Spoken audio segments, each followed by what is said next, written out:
नमस्कार दोस्तों, एक बार फिर से हमारी चैनल जौहर झारखंड टेक में आपका बहुत बहुत स्वागत है। दोस्तों आज की इस वीडियो में मैं संस्कृत का क्वेश्चन लाया हूं जो कि डीएलएड द्वितीय वर्ष यानी फाइनल ईयर में जो आया हुआ था। दोस्तों मैं आपको बता दूं, संस्कृत को पेपर 7 के नाम से भी जाना जाता है, यानी जो कि आपका पेपर 7 होता है वो संस्कृत होता है।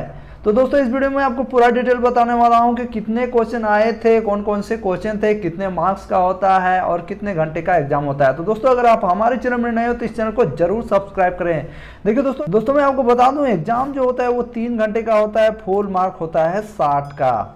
तो आगे देखते हैं यहाँ पर क्या क्या क्वेश्चन आए हुए थे। देखिए यहाँ पर मैं आपको बता दूं, खंड अ से दो क्वेश्चन आपको बनाना रहता है और खंड ब यानी खंड बी से आपको तीन प्रश्नों को बनाना रहता है, यानी 3 और 2 मिला के हो जाता है आपका 5। टोटल आपको 5 प्रश्न का ही जवाब देना है। 8 प्रश्न रहेंगे, उसमें आपको 5 प्रश्न का जवाब देना है। तो पहला जो प्रश्न था वो खंड अ में या ए में आप बोल सकते हो। क्या प्रश्न था? प्राथमिक विद्यालय में संस्कृत शिक्षण के औचित्य पर प्रकाश डालिए। ये प्रश्न आपका था दोस्तों 2019 के फाइनल ईयर डीएलएड के एग्जाम में। दूसरा प्रश्न था, संस्कृत शिक्षा में पाठ्य पुस्तक की आवश्यकता पर प्रकाश डालें, यानी संस्कृत शिक्षा में पाठ्य पुस्तक की क्या आवश्यकता होती है उस पर आपको प्रकाश डालना है। ये प्रश्न था। देखते हैं तीसरा प्रश्न क्या था दोस्तों।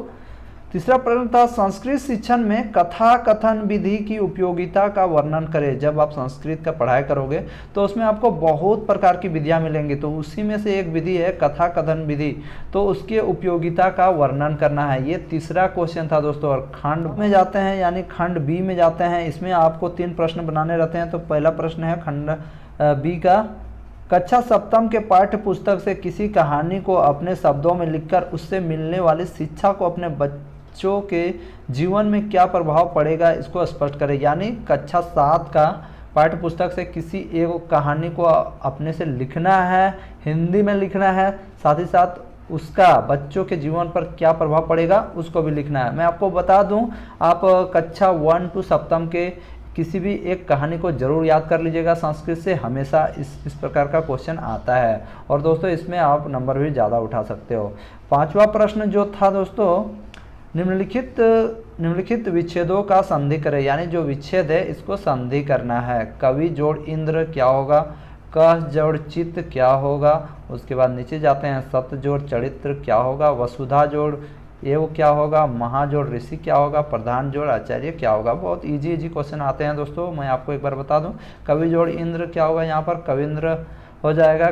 कह जोड़ चित्त कश्चित हो जाएगा। उसके बाद सत्य जोड़ चरित्र यानी सचरित्र हो जाएगा। वसुधा जोड़े वसुदेव। महाजोड़ ऋषि महर्षि हो जाएगा। प्रधान जोड़ आचार्य प्रधानाचार्य हो जाएगा। उसके बाद आगे बढ़ते हैं 6ठे प्रश्न पे जो आया हुआ था, निम्नलिखित शब्दों में संस्कृत में से एक वाक्य बनाएं। तो इससे आपको एक वाक्य बनाना है। सुरह, दूसरा है गच्छन्ति, तीसरा है अवाम तवाम, उसके बाद है पुष्पम, उसके बाद है अनुज। तो ये सबसे आपको एक वाक्य बनाना है, ठीक है। और ये 7वां प्रश्न है, दृश्य धातु का रूप लिट लकार एवं लंग लकार के तीनों वचनों में लिखें। दृश्य धातु यानी पश्य को ही दृश्य धातु भी कहा जाता है, तो उसका लट लकार और लंग लकार के तीनों वचनों में आपको लिखना है।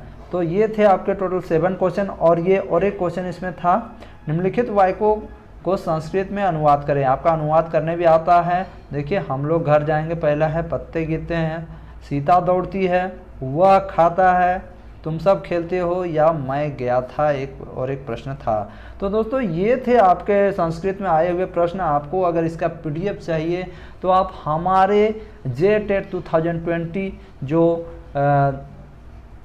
अगर आप टेलीग्राम यूज़ करते हो तो आपको हमारा जो ग्रुप है JTET 2020 वहाँ पर से जाके आप वहाँ पर कमेंट कीजिएगा, मैं आपको वहाँ PDF प्रोवाइड करवा दूंगा। तो दोस्तों ये थे 2019 में आए हुए संस्कृत के प्रश्न जो कि आप लोग खोज रहे थे। ऐसे छात्र हैं जो संस्कृत का क्वेश्चन यहाँ पर कमेंट में कर रहे थे कि संस्कृत का क्वेश्चन चाहिए, तो ये थे आपके संस्कृत के क्वेश्चन जो कि 2019 DLED फाइनल ईयर में आए थे। तो दोस्तों आशा करता हूँ कि ये प्रश्न आपके लिए बहुत ही फायदेमंद होंगे और आपके एग्जाम आने आने वाले एग्जाम के लिए बहुत ही लाभदायक साबित होंगे। इससे आपको पता चलेगा कि किस प्रकार के प्रश्न आते हैं। कोई भी प्रॉब्लम है तो आप जरूर कमेंट बॉक्स में कमेंट करें, मैं आपकी सहायता के लिए यहाँ पर तत्पर हूँ। तो दोस्तों आज की वीडियो बस इतना ही, मिलते हैं नेक्स्ट वीडियो में, तब तक के लिए जय हिंद, जोहार झारखंड।